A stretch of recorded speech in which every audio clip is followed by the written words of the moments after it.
ওয়ালাইকুম রহমতুল্লাহ। দর্শক, আপনারা এই মুহূর্তে দেখতে পারতেছেন বনানী কবরস্থান, অনেক জাম লেগেছে। তো আজকে কিছু কথা বলবো আপনাদেরকে, সতর্কমূলক কথা আর কি। এই যে জামটা লেগেছে, আমরা অনেক ড্রাইভার কি করি, জামটা ছেড়ে দিলে নিজের আগে যাওয়ার জন্য তাড়াহুড়া করি এবং সিঙ্গেল না দিয়েই ডানে অথবা বামে গাড়ি ঢোকানোর চেষ্টা করি। আসুন আমরা ছোট বড় যে সকল ড্রাইভার ভাইয়েরা আমরা আছি, এই জায়গার থেকে আমরা দূরত থাকি।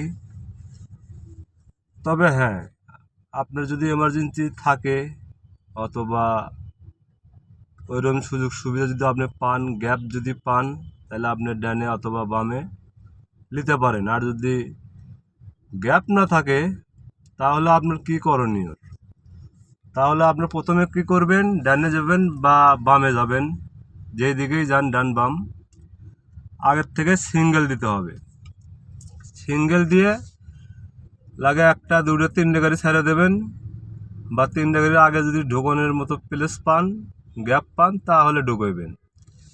কিন্তু জোর করে আপনি ঢোকানোর চেষ্টা করবেন না, কেননা একটা দুর্ঘটনা যখন ঘটে তখন ওই মালিকে কিন্তু দায়বদ্ধ নেয় না। দুইটা কথা শুনলে কিন্তু আপনাদেরই শুনতে হয়। অনেক মহাজন আছে জরিমানাও নেয় ড্রাইভারদের থেকে, আমি নিজে প্রমাণ। হয়তো আমার থেকে নেয় নাই, কিন্তু আমি যে হাউজে চাকরি করি, মানে এখন না, আগে যে হাউজে চাকরি করতাম সে হাউজেও এরকম মালিক আমি মানে মহাজন দেখছি আর কি, যে ড্রাইভারের থেকে অনেক টাইমে জরিমানাও নেই। এই যে সামরিক বাহিনীর গাড়িটা, সে কিন্তু আমার পেছনে ছিল, তারে আমি কি করলাম, ছেড়ে দিলাম। কেন ছেড়ে দিলাম, সেটা একটা সরকারি গাড়ি এবং সে বামে নেভি হেডকোয়ার্টার, অর্থাৎ নেভি হেডকোয়ার্টারে ঢুকবে, যার কারণে আমি হালকা করে ব্রেক করলাম, আর উনি ডান পাশ থেকে বামে চলে গেল। আমি আমার মতো এসে এই যে ডান পাশে আরেক গাড়ির পিছে ব্রেক করলাম।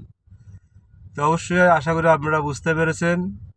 এবং ম্যানুয়াল গাড়ি, সে বাস হোক আর ট্রাক হোক, তার পিছের থেকে অবশ্যই 1.5 হাত গ্যাপ রাখবেন। আর যদি প্রাইভেট গাড়ি হয় তাহলে যে আমি রাখছি, আধ হাত গ্যাপ থাকলেও কোনো সমস্যা নেই, কেননা ম্যানুয়াল গাড়ি গিয়ারওয়ালা গাড়ি অনেক টাইমে পিছনে আসে, যার কারণে আমরা হয়তো আমাদের বাম্পারে লাগতে পারে, আমাদের শোর সামনে লাগতে পারে।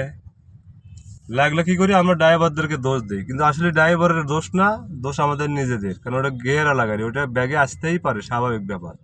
তাই আমরা 2 হাত পিছনে থাকবো। আর প্রাইভেট হলে তার সেই প্রাইভেটের হলে আর বাম্পারে থাকলে কোনো সমস্যা নেই, কেননা অটো গাড়ি কোনো সময় ব্যাগে আসে না, ঢাল থাকার যায় থাক, সে সামনেই যায়।